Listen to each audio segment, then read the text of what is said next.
돌아오니 허든슨 부인이 커피와 홍차를 가지고 올라왔다. 이흐, 셜록은 없네.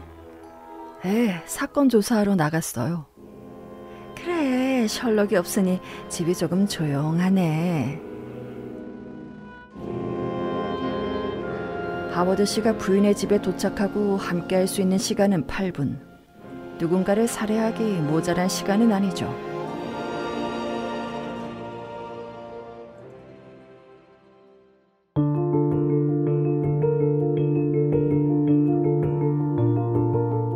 셜록 홈즈의 미발표 사건들, 살인 커플.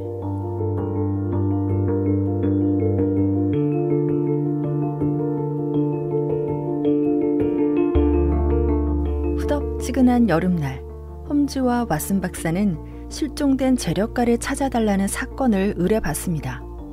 홈즈는 흔쾌히 사건을 수락하지만 범인들의 치밀한 범죄 계획에 금전적인 문제까지 더해져 사건은 점점 더 꼬이고 복잡해져만 갑니다.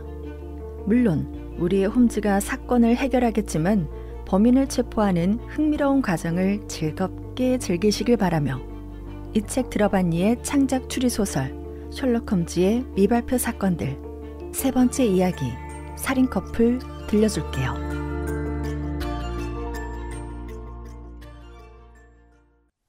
이 책 들어봤니?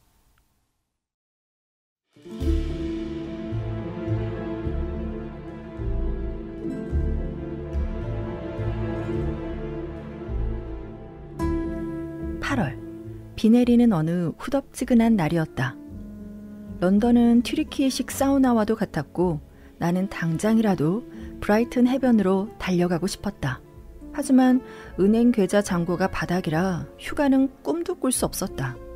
게다가 셜록에게는 휴가라는 개념 자체가 없었고 지금도 몇 시간째 현미경을 들여다보고 있다. 셜록, 오전 내내 거기 앉아서 꼼짝도 안 했나 본데 어디 가까운 곳에... 셜록, 듣고 있어? 존, 이 흰색 종이가 파란색으로 변하느냐 아니냐에 따라 한 사람의 인생에 걸려 있어. 그러니 입 좀 다물어주게. 셜록은 나의 둘도 없는 친구지만 이렇게 무례하고 냉소적으로 대할 때면 짜증이 나지 않을 수 없다. 셜록, 자네는 정말이지 가끔 사람을 불쾌하게 만드는 재주가 있어. 하지만 셜록은 실험에 너무 깊게 빠져 있어 내 항의는 들은 척도 하지 않았다. 실험 도구를 손에 쥔 채 현미경만 들여다볼 뿐이었다. 나는 답답한 마음을 억누르며 창밖을 내다보았다. 셜록은 언제나 자신의 세계에 갇혀있다. 왜 자신을 가두는 걸까? 왜 셜록은 일에만 몰두하는 걸까? 나는 결국 혼자서 하숙집을 나왔다. 마음을 가라앉히기 위해 런던 거리를 천천히 걸었다. 산책하기 좋은 날씨는 아니었지만 의회도 문을 닫았으며 휴가를 떠난 사람들로 도시는 텅 빈 것 같았다. 평소 북적이던 거리를 한적하게 산책하는 것은 즐거운 일이었고 짜증난 것도 어느 정도 잊히자 나는 한두 시간 후 돌아왔다. 셜록은 안락의자에 기대 앉아 두 손을 모으고 눈썹을 찌푸리고 있었고 맞은편에는 수염을 깔끔하게 다듬은 50세 정도로 보이는 중년의 남자가 앉아 있었다. 아, 손님이 오신 줄 몰랐네. 내가 당황한 얼굴로 말했다. 난 나가 있을게. 존, 여기는 데이비드 그레이엄 씨네. 친구가 실종됐다는군. 그레이엄 씨, 괜찮으시다면 제 동료 왓슨 박사에게 다시 한번 설명해 주시겠습니까? 들으면서 저도 다시 한번 생각을 해봐야겠군요. 이렇게 말하는 셜록의 눈빛은 빛났는데 자신의 재능을 사용할 기회를 얻은 기쁨에 얼굴에서 광채가 났다. 정말 중요한 사건입니다. 방문자가 머리를 쓸어 넘기며 말했다. 스펜서 하워드를 찾기 위해 왔습니다. 하워드는 세관 검시관이고 저는 그의 친구입니다. 지난 금요일과 토요일 그리고 어제 월요일까지도 하워드가 출근하지 않아 조금 전 런던 경찰청에 실종 신고를 하고 오는 길이죠. 레스트레이드 경감을 만났는데 홈즈 씨에게 가보라고 하더군요. 이 사건은 경찰보다는 홈즈 씨가 더 전문가라고 하면서요. 정말 이제 어떻게 된 건지 혼란스럽습니다. 만일 하워드가 잘못되기라도 한다면 다 제 책임입니다. 그레이엄이 초췌한 얼굴을 두 손으로 감싸며 말했다. 그를 마지막으로 본 건 엿새 전 런던 브릿지에서였습니다. 하워드는 민버 플레이스로 가는 길이라면서 마가렛 워런의 서명이 있는 저녁 식사 초대장을 보여줬죠. 그때가 아마 5시 15분쯤 됐을 겁니다. 사실 저는 하워드에게 그 집을 방문하지 말라고 경고했습니다. 저와 제 친구들은 그에게 워런 부부와 가까이 지내지 말라고 수없이 말했지만 하워드는 그들과 좋은 관계를 유지하고 있고 또 오랜 친구를 버리고 싶지 않다고 했죠. 하지만 그들의 관계는 조금 이상해 보였습니다. 마가렛 워런이 결혼하기 전에 하워드가 그녀에게 결혼을 제안했었거든요. 물론 20살 차이가 나는 남자와 결혼하는 게 쉬운 일은 아니었겠지만 아무튼 마가렛 워런은 하워드의 결혼을 거절하고 같은 또래인 철도 경비원 프레드릭 워런과 결혼했습니다. 결혼 후에도 하워드는 워런의 집을 자주 방문했고 그들은 아주 친밀하게 지냈어요. 우리 친구들은 마가렛 워런은 신뢰할 수 없는 사람이라고 생각했고 그녀와의 관계가 위험할 수도 있으니 관계를 끝내라고 충고했지만 하워드는 무시하고 마가렛 워런과의 관계를 유지했습니다. 그리고 이틀 후 토요일에 하워드의 사무실을 찾아갔는데 그가 출근하지 않았다고 했어요. 더 이상한 건 금요일도 출근하지 않았다는 겁니다. 뭔가 잘못됐다는 생각에 그의 집으로 찾아가 봤지만 하워드는 없었습니다. 그래서 일요일에 하워드 사무실 직원과 함께 마가렛 워런을 찾아갔습니다. 하워드를 마지막으로 봤을 때 그녀의 집으로 간다고 했으니까요. 저는 그녀에게 하워드가 목요일에 저녁 식사를 하러 오지 않았냐고 물었더니 그녀는 그날 저녁 하워드를 초대한 것은 맞지만 저녁 식사에 오지 않았다고 했어요. 또 전날 저녁에 그가 왔었지만 몸이 좋지 않아 바로 돌아갔다고 했습니다. 그래서 남편 워런 씨를 볼 수 있겠냐고 물었습니다. 남편은 하워드를 봤을 거로 생각했으니까요. 하지만 남편은 외출했고 워런은 하워드가 저녁 식사 약속을 지키지 않은 것을 매우 신사답지 않게 생각한다고 말했습니다.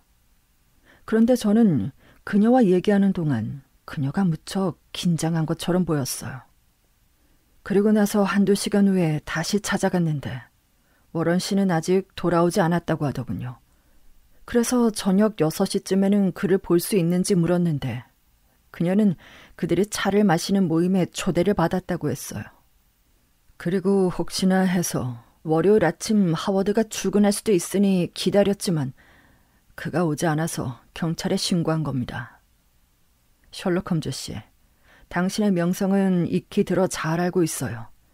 하워드를 찾아주신다면 그가 후한 살해를 할 겁니다. 아, 하워드 씨의 재력이 상당한가 보군요.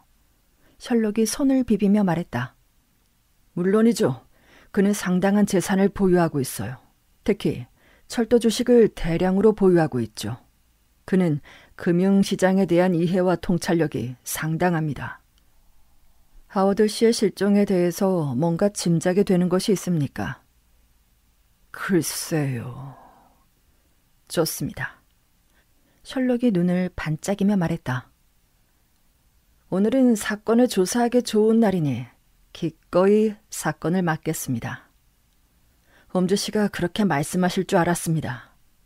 그가 일어나 모자를 쓰며 말했다. 그레이엄 씨, 일단 돌아가 계세요. 새로운 소식이 있으면 알려주시고요. 그가 돌아간 후 홈즈는 생각에 잠긴 채 파이프에 불을 붙이며 말했다. 재력가의 실종이라. 흥미로운 사건이로군. 흥미롭다고? 내가 말했다. 그에게는 유부녀 애인이 있었어. 그녀의 남편도 그들의 관계를 알고 있었고. 남편이 질투라도 한 걸까? 하지만 하워드는 그 부부와 친밀하게 지냈다고 하지 않았나? 부부가 하워드와 친밀하게 지낸 이유는 돈 때문이었을 거야. 그의 재산은 그들에게 큰 유혹이었겠지. 재산을 노리고 그를 납치라도 했다는 건가? 그거야 이제 조사를 해봐야지. 존, 나와 함께 가지 않겠나? 나는 순간 놀라움을 감추지 못했다. 기다려, 돌아와서 얘기해주지. 저녁 식사나 준비해두게라고 말할 줄 알았는데 함께 가자니. 나도? 그래, 서두르게. 실종 사건은 언제든지 살인 사건으로 바뀔 수 있으니까. 그런데 아까 하고 있던 실험은 중요한 거라고 했잖아. 파란색으로 변했네. 이미 경찰이 체포하러 갔지. 우리는 베이커가를 나와 민버 플레이스로 향했다. 그때까지만 해도 우리는 이 사건이 영국 전체를 뒤흔들 충격적인 사건이 될 거라고는 생각하지 못했다. 우리가 마차를 타고 가는 동안 소나기가 쏟아져서 그런지 민버 플레이스에 도착하자 더위가 한풀 꺾여 있었다. 사실 이 지역은 공장이 몰려있는 곳으로 노동자 계층이 많이 거주하는 지역이었으며 런던에서도 혼잡하고 지저분한 동네로 손꼽히는 지역이었다. 소나기가 내린 직후라서 그런지 마차 도로는 온통 진흙투성이었고 길가의 개들은 진흙을 뒤집었어 어떤 개가 어떤 개인지 구분할 수 없었으며 사람들은 하나같이 짜증난 얼굴로 질척대는 인도 위를 걷고 있었다. 마차는 모퉁이를 돌아 새로 지은 듯한 아담한 집 입구에 멈춰섰다. 마차에서 내린 셜록이 문을 두드렸지만 아무 대답이 없었다.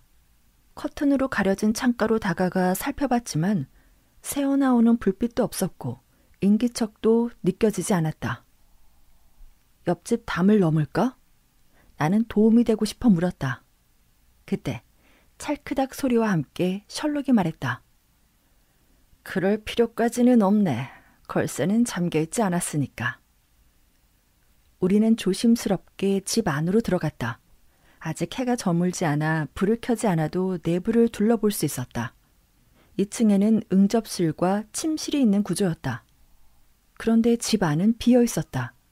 집은 어질러져 있었고 가구는 없었으며 2층 침실 한가운데 뒤집힌 의자 하나가 놓여 있을 뿐이었다. 1층 식당 한편에는 린넨 원단이 널브러져 있었고 식당 뒤편 주방에는 2개의 큰 여행 가방이 열린 채로 놓여 있었는데 그 안에는 여성의 옷이 흩어진 채 들어있었다. 위층에도 옷과 여러 가지 물건들이 흩어져 있었고 철도 경비원이자 마가릿의 남편 워런의 것으로 보이는 코트가 발견되었다.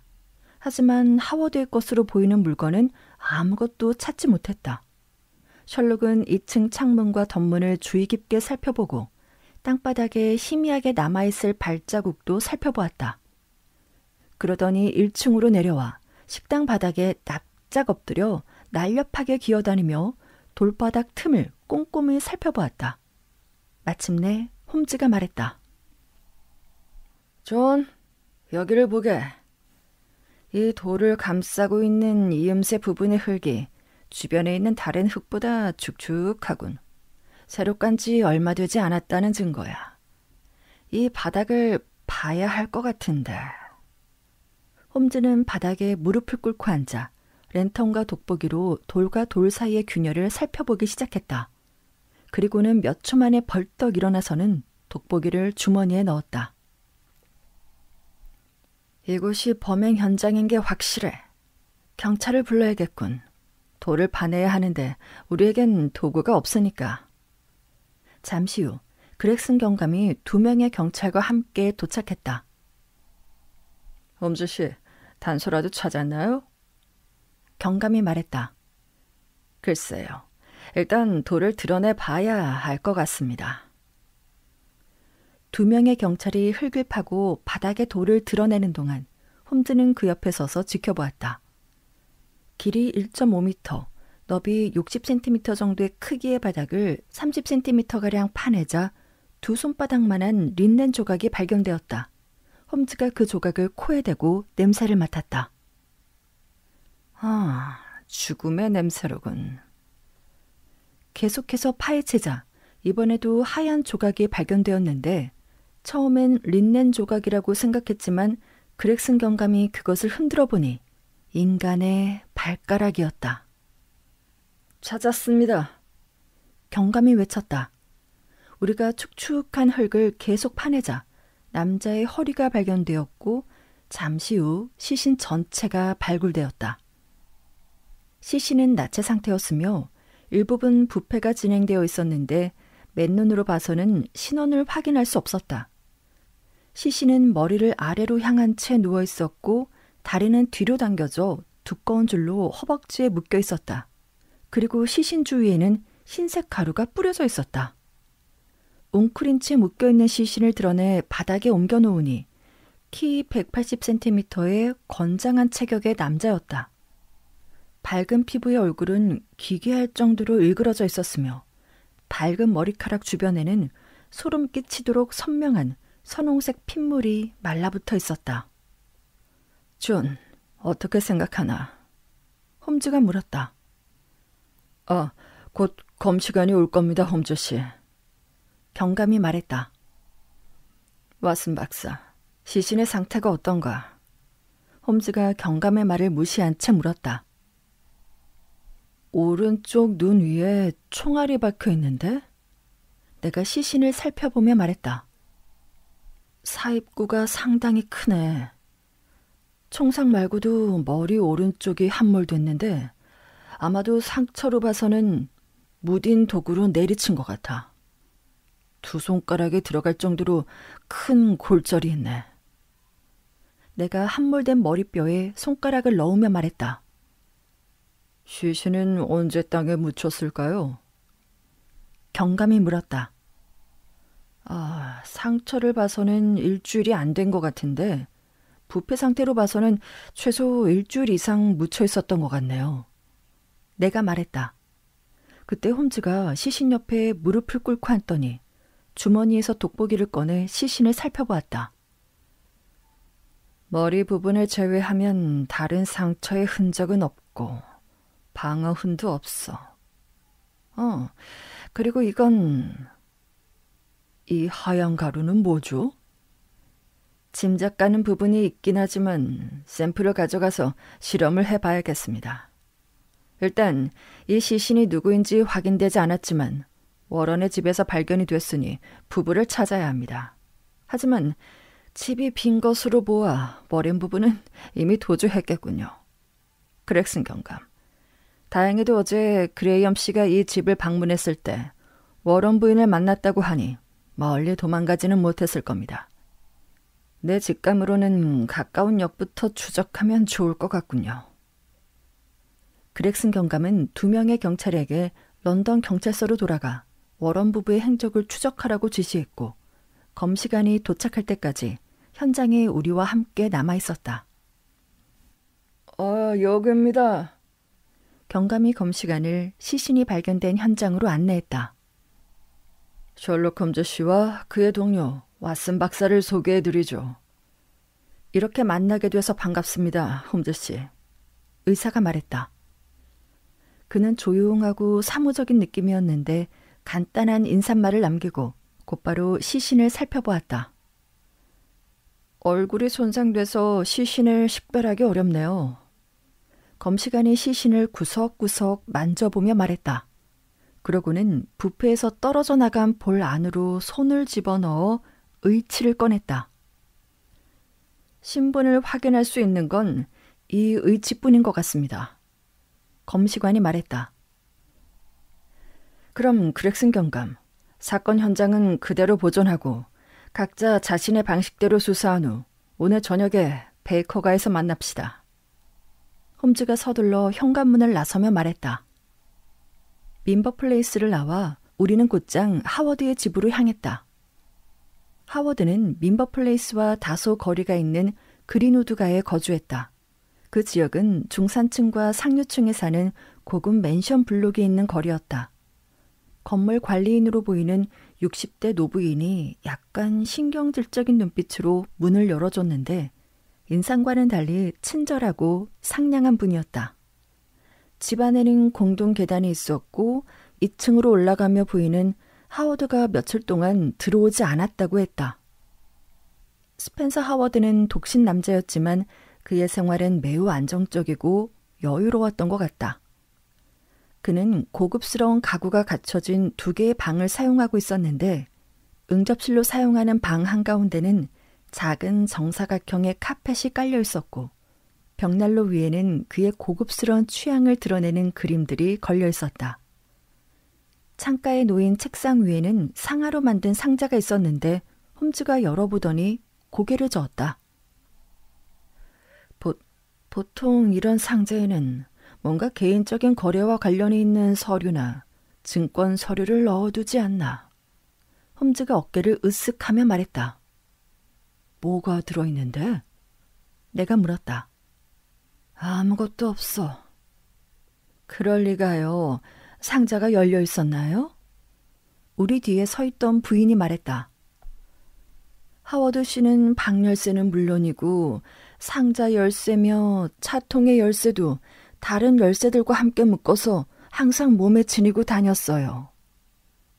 하워드 씨를 마지막으로 본 게 언제입니까? 홈즈가 물었다. 지난 9일 아침 7시 30분에 집을 나간 것을 기억해요. 늘 그 시간에 출근하니까요. 그런데 그날 외출한 후 다시 돌아오지 않았어요. 하워드가 출근하고 나서 다른 사람이 그의 방에 들어간 적은 없습니까? 워런 부인이 그날 저녁 6시 15분에 하워드 씨의 방으로 올라가는 걸 봤어요. 1시간 정도 머물렀고요. 다른 사람은 방문하지 않았어요.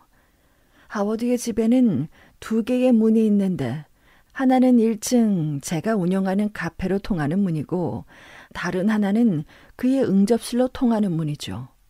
그날 워런 부인은 우리 가게를 통해 나갔어요. 그래서 시간을 기억해요. 워런 부인을 잘 아십니까? 그럼요. 하워드는 이 집에서 5년 동안 거주했고 워런 부인은 1년 전쯤부터 가끔 이곳에 왔어요. 그리고 한 달 전부터는 자주 왔었고요. 워런 부인 혼자 왔습니까?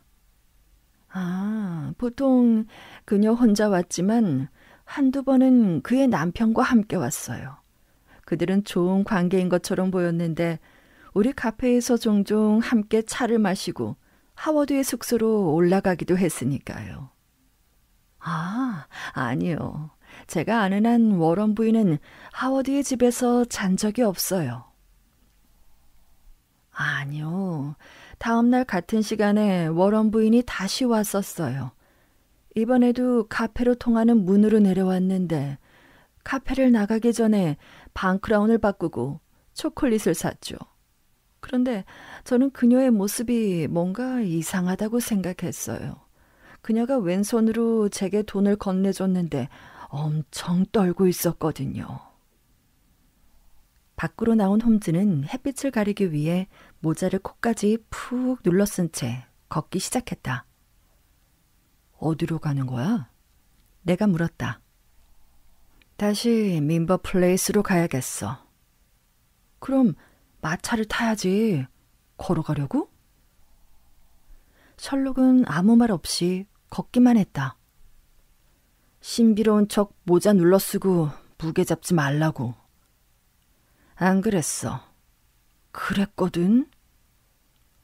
오전에 홈즈에게 무시당한 게 떠올라 평소답지 않게 따져 묻자 그는 당황했는지 모자를 들어올리며 말했다. 이 사건은 단순하지만 몇 가지 흥미로운 것들이 있어. 새가 떠나고 둥지는 텅 비었으니 주변 인물들을 조사해보는 수밖에. 우리는 민버 플레이스에 도착해 그 마을에서 가장 큰 중개업소를 찾아갔다. 중개인 레인 브릿지는 그 집이 워렌 부부가 1년간 임대한 주택이며 의대생 매시라는 하숙생과 함께 살았다고 했다. 13일 월요일 오후 2시가 좀 넘어 워런이 찾아와 시골로 잠시 떠날 거라며 모든 가구를 팔겠다고 했어요. 그는 16파운드를 원했지만 저는 거절했고 13파운드 10실링에 합의했죠. 그는 그날 오후 5시에 가구가 옮겨지길 원했고 주당 10실링을 주기로 하고 우리 집에서 2주 동안 머물기로 했습니다. 그리고 워런은 우리 가게 심부름 소년을 시켜 민버 플레이스로 가서 아내를 데려오라고 했죠. 그런데 소년이 돌아와 워런 부인이 1시간 전에 떠났다고 하더라고요. 워런이 직접 민버 플레이스로 갔는데 그의 아내가 마차에 짐을 싣고 떠났다고 했어요. 제 아내가 안타까웠는지 그녀가 돌아올 수 있으니 그날 밤 그곳에서 자지 않겠냐고 묻자 워렌은 20파운드를 준다고 해도 그 집에서 자지 않겠다고 말했어요. 그리고 오늘 아침 200파운드 어음이 만기된다며 마차를 불러 갑자기 떠났습니다. 중개소를 나오면서 셜록은 전신국에 들렸다가 내게 먼저 베이커가로 돌아가 있으라고 하고는 지나가던 마차에 올라타 사라져버렸다. 돌아오니 허든슨 부인이 커피와 홍차를 가지고 올라왔다. 유후, 셜록은 없네. 사건 조사하러 나갔어요.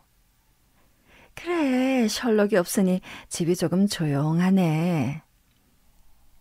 허든슨 부인이 쟁반을 테이블 위에 올려놓고 나갔고 나는 책장으로 걸어가 갈색 표지의 책을 꺼내왔다. 최근 독일의 의사 로베르트 코우가 발표한 결핵의 원인균을 규명한 논문이었다.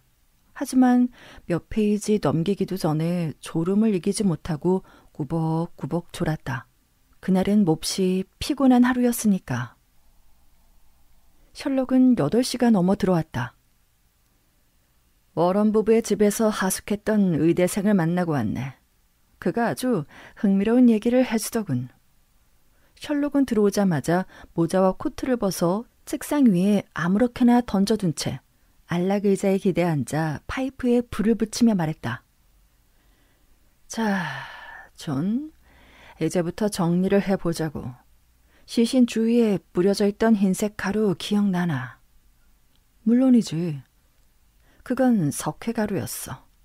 7월 23일 워런이 건축업자에게 산 건데 회색 석회나 백색 석회 중 어느 것을 원하냐고 묻자 가장 빨리 반응하는 석회를 원한다고 해서 생석회를 보냈다는군. 소년이 석회를 집으로 가져가자 워렌 부인이 문을 열어줬고 돈을 줬다고 했어. 그리고 25일에는 킹 윌리엄가의 잡화점에서 큰 쇠 지렛대를 주문했고 28일에 배달이 됐다고 했어.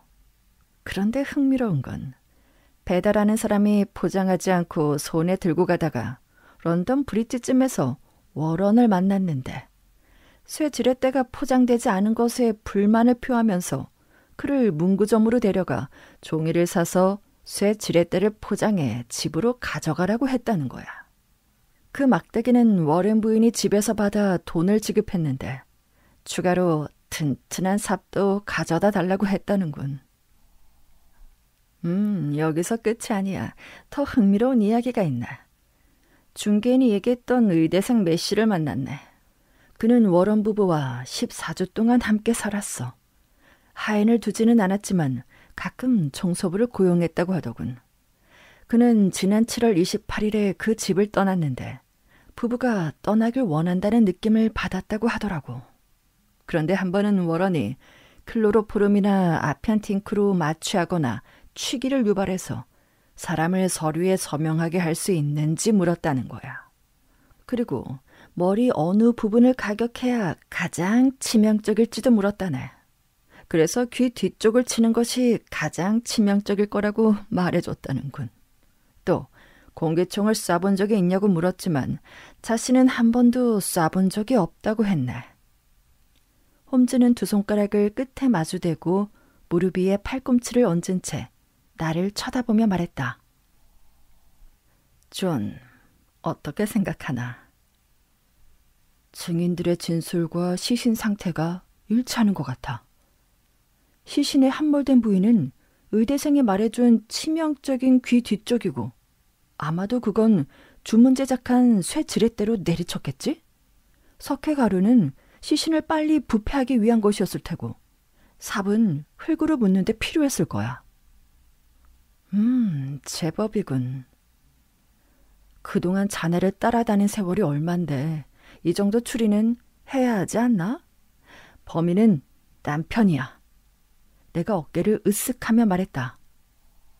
존, 아주 잘했네. 중요한 건 거의 다 놓치긴 했지만. 셜록이 낄낄거리며 말했다.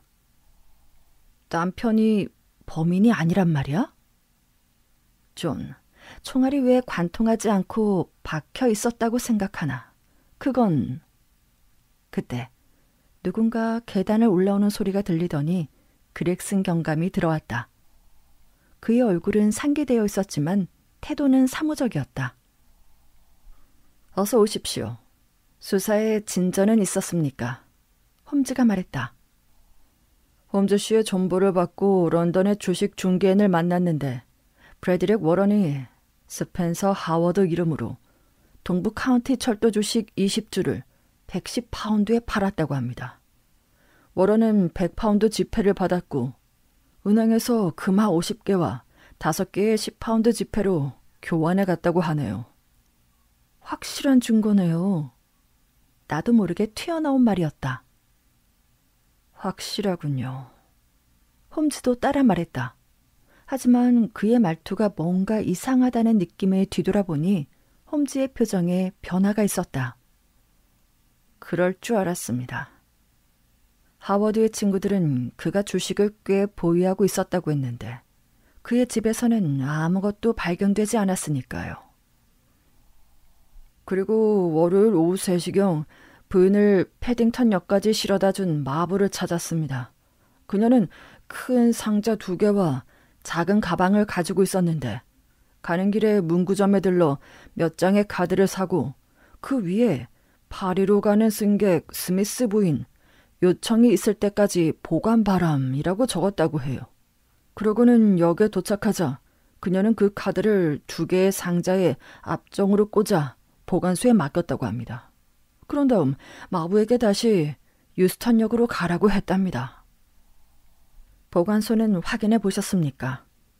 물론입니다. 다행히도 그 상자들은 마부가 말한 대로 카드가 붙어있는 채로 발견이 됐습니다. 경찰서로 옮겨와 상자 안을 확인한 결과 첫 번째 상자에서는 여성 의복이 나왔고 마가릿 루라는 이름이 적혀 있었는데 마거릿 워런 부인의 처녀 때 이름이었습니다. 스펜서 하워드가 부인에게 쓴 것으로 추정되는 편지 여러 장도 들어있었고요. 그리고 마부는 자세히 기억하지는 못했지만 그녀가 매우 존경할 만한 외모의 여성이었다고 했어요. 정황상 워런 부부가 살인범인 건 확실한 것 같군요. 하지만 2명 모두 사라졌어요. 그것도 각자 말입니다. 그때 심부름하는 소년이 문을 열고 방으로 들어와 셜록에게 쪽지를 건넸다. 아, 기다리던 마부에게서 온 전보로군요. 제가 읽어보죠. 레인브리지 중개인 집에서 마차를 탄 남자 손님을 워털루역에 내려주었음. 부인은 패딩턴역으로, 남편은 워털루역이라. 수사가 조금 복잡해지겠습니다. 홈즈가 눈썹을 찡그리며 말했다. 시간이 더 지체되면 이 나라 어딘가에 꼭꼭 숨을 수도 있고 영국을 떠날 수도 있습니다. 이미 모든 항구에 연락을 취해 놓았고 곧 자정이 되기 전에 현상금도 걸릴 겁니다. 그렉슨 경감이 말했다. 그렉슨이 돌아가고 셜록은 몇 시간 동안 아무 말 없이 오전에 실험하던 화학 실험에 집중했다. 조금 전 심각해 보이던 셜록이 어느새 실험에 몰두하고 있는 모습을 보니 그의 뇌에는 버튼이 있는 것 같았다. 필요에 따라 사용하고 싶은 부위를 켜고 끄는. 나는 마치 크고 호리호리한 새가 깊게 웅크리고 앉아있는 것 같은 뒷모습을 바라보며 내 방으로 들어가 잠을 청했다. 다음날 아침에 일어나 보니 식탁 위에 빵 부스러기와 빈 달걀 껍데기가 나뒹굴고 있었다. 내 친구가 나보다 일찍 일어나 나간 것 같았다. 셜록은 오후가 돼서야 돌아왔는데 문을 열고 들어오자마자 말없이 벽난로 옆에 앉아 손을 이마에 얹고 깊은 생각에 잠긴 듯 했다. 존, 놓쳤네. 누구를? 워렌 부부가 뉴욕으로 향하는 빅토리아 호를 탄다는 제보가 있어서 아침 일찍 경찰의 증기선을 타고 빅토리아 호를 추적했네. 지역 경찰과 빅토리아 호에 올라타 선장과 비공개 면담을 했는데 워런이라는 이름의 두 사람이 탑승했고 그들의 이름으로 6개의 짐가방이 보관되어 있었지만 그들이 누구인지 모른다더군. 1시간 반 동안 수색 끝에 찾아냈는데 2명의 워런은 어머니와 딸이었어. 도대체 그들은 어디로 사라진 걸까? 내 친구는 크게 실망하진 않았지만 어쩔 수 없다는 듯 어깨를 으쓱했다. 이후 사건은 진전 없이 시간만 흘러갔는데 어느 날 그럴듯한 제보가 들어왔다. 그리고 드라마틱한 사건이 전개되었는데 간단히 정리하면 이렇다. 부부의 행방을 추적하던 런던 경찰은 스미스라는 이름이 적힌 짐을 가진 여성 승객이 8월 14일 화요일 아침 6시 15분 유스턴역을 떠나 에든버러로 가는 기차표를 끊었다는 사실을 확인했다. 런던 경찰은 에든버러 경찰에 그녀의 인상착의와 관련된 정보를 보냈고 용의자를 체포해 신체와 짐을 수색한 결과를 알려왔다. 그녀의 소지품에서 발견된 재산은 다음과 같았다. 금화 73개, 50파운드 지폐 1장, 10파운드 지폐 6장이 있었으며 그중 5장은 8월 11일 토요일에 워런이 하워드의 주식을 팔고 받은 지폐 번호와 일치했다. 돈 외에도 그녀의 소지품에서는 고인이 소유했던 삼브루즈와 매질, 블로니와 아미행 외국 철도 주식 증서와 그가 소유했던 옷가지가 발견되었다. 그녀는 에든버러에 도착해 헤딩턴 플레이스라는 숙소에 묵었고 스미스 부인이라는 이름을 사용했다. 그녀는 하이가에 있는 한 직물가게에서 작은 물건을 사면서 에든버러에 신뢰할 만한 주식 중개인을 소개해 줄 수 있는지 물었다. 직원은 그녀에게 로열 익스체인지에 있는 휴슨과 돕슨 주식 중개인을 소개했고 그녀는 그들에게 자신이 보유한 주식을 처분할 수 있다면 팔겠다고 했다. 그녀는 또한 300파운드에서 500파운드의 돈을 가지고 있으며 철도 우선주에 투자하고 싶다고 말했다.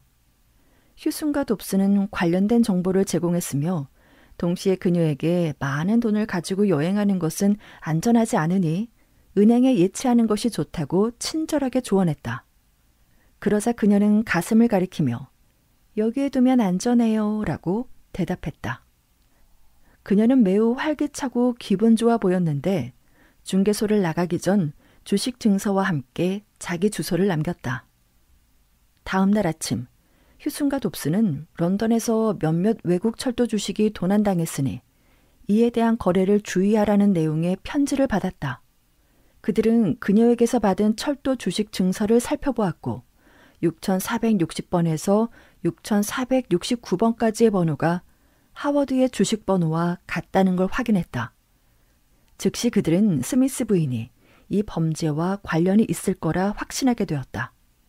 다행히 받아놓은 그녀의 주소가 있어 경찰에 신고했고 그녀는 숙소에서 체포되었다. 체포 당시 그녀는 흥분한 상태로 얼굴은 창백했고 입술을 깨물며 불안한 증상을 보였다고 한다. 런던 경찰서로 이송되는 기차 안에서 그녀는 묵비권을 행사했는데 결국 그레슨 경감은 그녀를 경찰서로 데려가기 전에 베이커가로 데려오는 선택을 했다. 그녀는 170cm 정도 되어 보이는 큰 키에 호리호리한 체형이었으며 얼굴은 창백했고 검은 머리와 검은 눈동자, 검은색 레이스로 장식된 검은색 세틴 드레스와 흰색 밀짚 모자와 검은색 레이스 베일을 착용했다. 그녀의 얼굴은 마부가 말했던 존경스러울 정도는 아니었지만 호감 가는 얼굴이었다. 그녀의 얼굴에는 조금의 동요나 두려움의 기색도 보이지 않았으나 고집스러운 표정이 드러나 있었고 그녀는 28살이었지만 실제로는 훨씬 나이 들어 보였다. 그녀의 편안하고 우아한 태도로 보아 사회에서 많은 사람들과 어울렸던 사람임이 분명했다. 그녀는 셜록의 안내에 따라 안락 의자에 앉아 와인 한 잔을 달라고 요청했고 와인이 그녀에게 새로운 자신감을 불어넣었는지 얼마 지나지 않아 그녀는 셜록의 질문에 침착하게 대답했다. 불쌍한 하워드 씨. 그에게 무슨 일이 있나요? 그는 세상에서 가장 친절한 친구였어요. 제게는 아버지 같은 존재였죠. 하워드 씨는 죽었습니다. 홈즈가 차분하게 말했다. 세상에, 죽었다고요? 그를 마지막으로 본 게 언제입니까? 셜록이 물었다. 8월 8일 수요일이었어요. 그는 우리 집에서 술을 마셨고 그날 밤 늦게 집으로 돌아갔어요. 우리가 목요일 저녁 식사에 초대했지만 오지 않았어요. 목요일 밤 하워드의 건물 관리인이 부인을 봤다고 하던데요. 아, 그가 오지 않은 것에 놀라서 혹시나 무슨 일이 있는 건 아닌지 걱정돼서 그의 집으로 그를 찾으러 간 거예요. 하지만 아무 소식도 들을 수 없었어요. 금요일에도 가셨더군요. 금요일까지도 하워드가 나타나지 않아 다시 찾으러 간 것뿐이에요. 단순히 하워드 씨가 걱정돼서 찾아간 건 아닌 것 같군요. 부인의 소지품에서 하워드가 늘 몸에 지니고 다닌 열쇠 뭉치가 발견됐고 그의 상하 상자에는 아무것도 들어있지 않았으니까요. 그리고 하워드 씨가 죽은 걸 몰랐다고 했지만 왜, 불쌍한 하워드 씨, 세상에서 가장 친절한 친구, 아버지 같은 존재였다고 했습니까? 이미 그가 세상에 없는 사람처럼 말하더군요. 부인은 그의 시신이 주방 바닥 아래서 썩어가고 있다는 걸 알고 있었습니다. 만약 하워드 씨가 부인에게 아버지 같은 존재였다면 부인은 자식답지 않게 행동한 겁니다. 어린 부인은 한동안 침묵하더니 자세를 고쳐 앉고 말을 이었다. 남편은 나를 학대했어요. 그리고 하워드가 가진 재산을 빼앗아 오라고 하면서 한 번은 칼로 머리카락을 잘라버리겠다고 위협했죠. 하지만 내가 하워드 씨의 재산을 훔치지 않자 남편은 더 이상 기다릴 수 없다며 목요일 저녁 식사에 하워드를 초대해 죽여버리겠다고 했어요.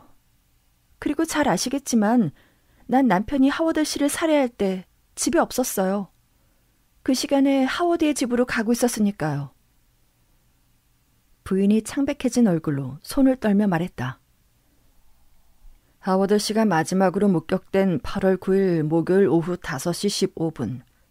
하워드 씨의 친구 데이비드 그레이엄 씨가 런던 브릿지에서 그를 만났다고 하더군요. 어린 부부에게 저녁 초대를 받았다면서 초대장도 보여주었고요. 그렇다면 아마도 10분 뒤쯤 민버 플레이스에 도착했을 겁니다. 그리고 부인이 하워드 씨의 집에 도착한 건 6시 15분이었습니다. 민버 플레이스에서 하워드의 맨션이 있는 그린우드가까지 걸어서 42분, 합승마차로는 35분, 이륜마차로는 25분이 걸리더군요. 그렇다면 부인은 5시 33분쯤 집에서 나와 걸어서 그린우드까지 간 겁니다. 하워드 씨가 부인의 집에 도착하고 함께할 수 있는 시간은 8분. 누군가를 살해하기 모자란 시간은 아니죠. 그리고 만약 남편이 부인을 학대하고 하워드 씨를 아버지처럼 따랐다면 왜 하워드의 살인자로 남편을 고발하지 않았습니까? 갑자기 홈즈가 미소 지으며 일어나더니 문 쪽으로 걸어가 방문을 열었는데 이제껏 본 적 없는 남자가 서 있었다. 밝은 갈색 머리에 밝은 파란 눈, 큰 키, 단단한 체격의 그 남자는 화가들의 상상으로도 그릴 수 없을 것 같은 기이한 얼굴을 가지고 있었다. 끝이 아래로 굽은 긴 코는 각진 사각턱을 강조하는 듯했고 크고 형체 없는 턱은 부드러운 뺨에서 자라난 것처럼 보였다. 그는 턱까지 단추를 채운 낡은 파란색 셔츠를 입고 있었고 목에는 빨간 체크 실크 손수건을 화려한 스타일로 묶고 있었는데 셔츠 컬러가 없어서 그의 목과 턱에 비정상적인 형태가 두드러졌다. 프레드릭 워런입니다. 저지섬에서 데려왔어요. 남자를 데려온 경찰이 말했다. 워런이 방으로 들어와 아내를 보자 다소 연극적으로 손을 들어올리며 그녀를 바라보았지만 워렌 부인은 쳐다도 보지 않았다. 두 사람은 서로에게 아무 말도 하지 않았다.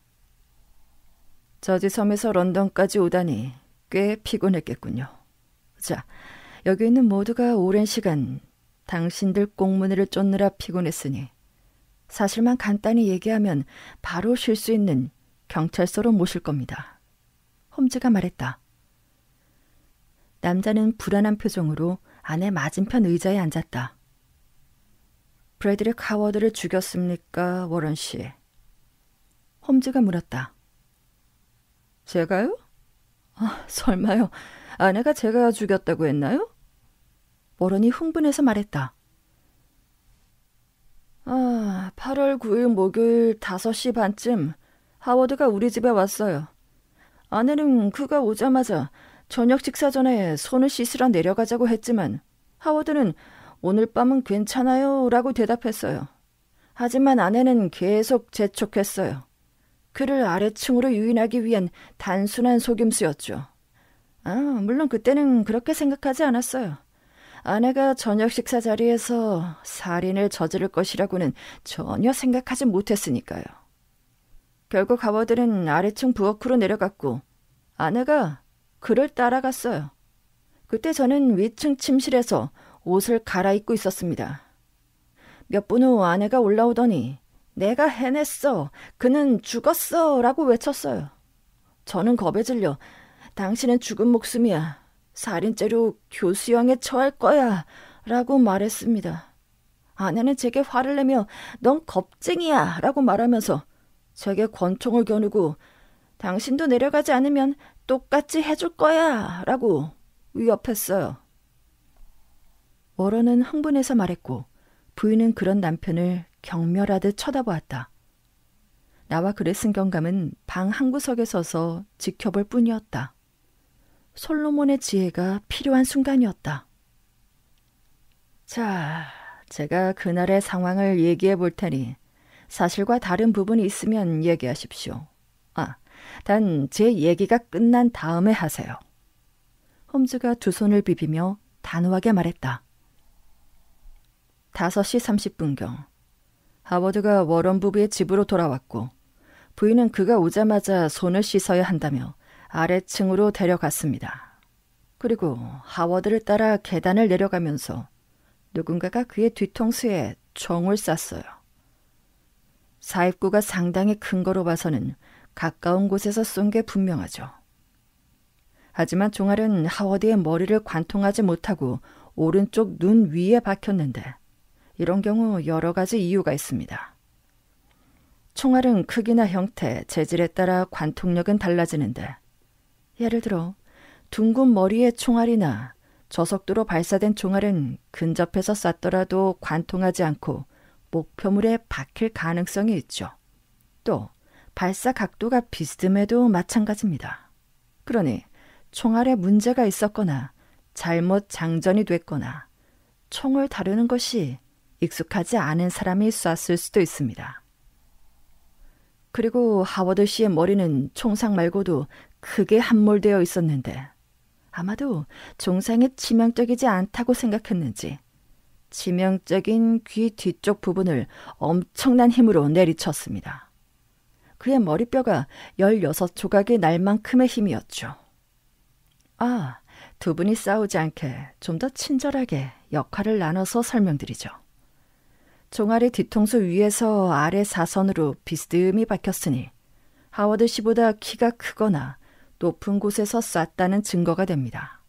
그러니까 하워드 씨보다 한두 계단 위에 있던 부인이 총을 쐈을 테고 바닥에 쓰러진 그를 워런 씨가 주문 제작한 쇠 지렛대로 내리쳐 마무리한 겁니다.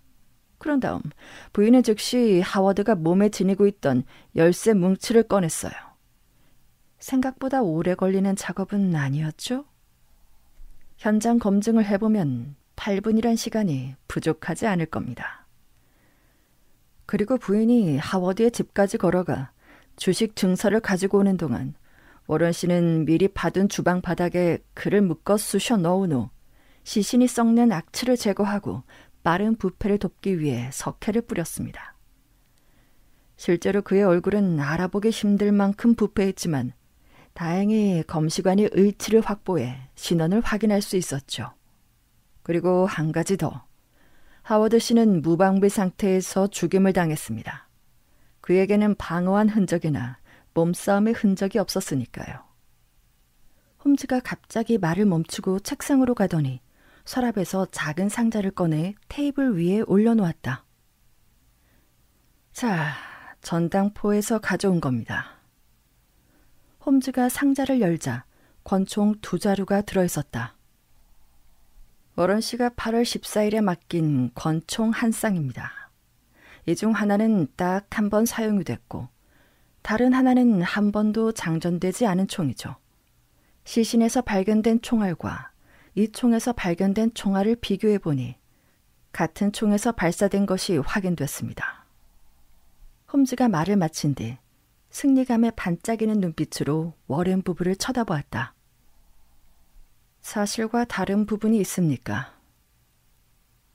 두 사람은 창백해진 얼굴로 자세를 바꾸거나 한마디도 하지 않았다.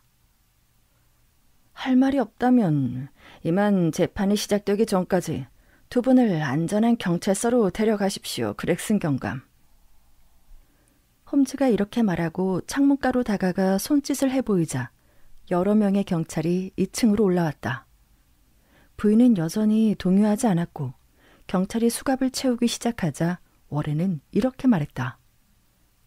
설마 내게 수갑을 채우려는 건 아니겠죠? 그렉슨 경감이 그럴 필요가 있다고 설명하자 그는 손을 내밀었고 경감은 수갑을 채웠다. 두 사람은 현관 앞에 준비된 2대의 마차에 올라타 런던 경찰청으로 향했는데 부부를 각자 다른 마차에 태운 건 워런 부인의 마지막 희망사항이었다. 존, 허든슨 부인에게 가능하면 빨리 2명의 저녁 식사를 올려달라고 부탁하게. 창문을 내려다보던 홈즈가 말했다. 잠시 후 우리는 허든슨 부인이 만들어준 감자와 달걀 요리, 요코셔 푸딩을 먹으며 이야기했다. 셜록, 남편은 어디서 데려온 거야? 저지섬에서 워런을 봤다는 제보가 있었네. 저지섬으로 신혼여행을 떠난 포드라는 신사였는데 그곳에서 워런을 먼저 알아보고 고개를 돌렸다는군. 이미 워런은 현상금이 걸린 상태였으니까. 그런데 워런은 포드를 알아보고 반갑게 인사를 건넸다는 거야. 공개 수배된 걸 몰랐나 보군. 아마도 그랬겠지. 워런은 저녁 식사에 자신이 머무는 숙소로 포드를 초대했고 포드 대신 경찰이 숙소로 가서 체포하게 된 거야. 총은 어떻게 찾았나? 워런 부인의 배신 덕분이지. 두 사람은 가구를 청산하고 중개인 집에 머물며 도주를 계획하기로 했어. 그런데 월요일에 남편이 중개인을 찾아가 흥정하는 사이 부인은 목요일과 금요일에 하워드 씨의 집에서 가지고 나온 재산을 몽땅 가지고 튄 거야. 결국 남편은 아내가 도시를 떠난 그날 저녁 거의 무일푼이 되어 한 쌍의 권총을 맡기고 가구를 팔아 저지로 떠나게 된 걸세. 총을 전당포에 맡겼다는 건 어떻게 알았지? 사건 현장에서 범행 도구가 발견되지 않았다는 거 기억하나? 물론이지. 그렇다면 어딘가에 숨긴 게 분명한데 값나가는 물건이라면 빈털터리가 된 남편이 전당포에 맡겼을 수도 있다고 생각해서 최근 며칠 동안 맡겨진 권총이 있는지 경감에게 확인하라고 했네. 셜록, 정말 대단하네. 이런 걸 알아내는 게 내 직업 아니겠나. 이 이야기를 끝내기 전에 궁금해할 것 같아서 덧붙인다. 재판 내내 두 사람은 무죄를 주장했으나 3개월 뒤 크리스 재판관은 두 사람에게 살인 혐의로 사형을 판결했다. 재판관은 자신이 들어보거나 읽었던 것 중 가장 냉혈하고 계획적인 살인 중 하나였다고 말하며 인간으로서 가장 소름 끼치는 악행이라고 덧붙였다. 워런 부부는 사형 선고를 받은 후 약 3개월 만에 공개 사형이 집행됐으며 많은 사람들이 집행을 지켜보기 위해 몰려들었고 교수대가 잘 보이는 자리를 돈 주고 사기도 했다. 워런 부인은 교수대에 올라서도 무죄를 주장했으며 마지막 유언으로 사후 자신의 머리 모형을 밀랍으로 만들어 범죄자들의 얼굴을 전시하는 마담 투소 박물관에 전시하지 않도록 해달라고 했다. 그리고 하워드의 죽음을 초래하는 도구라는 데 거의 의심의 여지가 없는 쇠 지렛대를 찾았다. 워런은 마지막 진술에서 그것을 철도역에 버렸다고 했는데 브라이튼 철도 루이스역에서 발견된 것이다.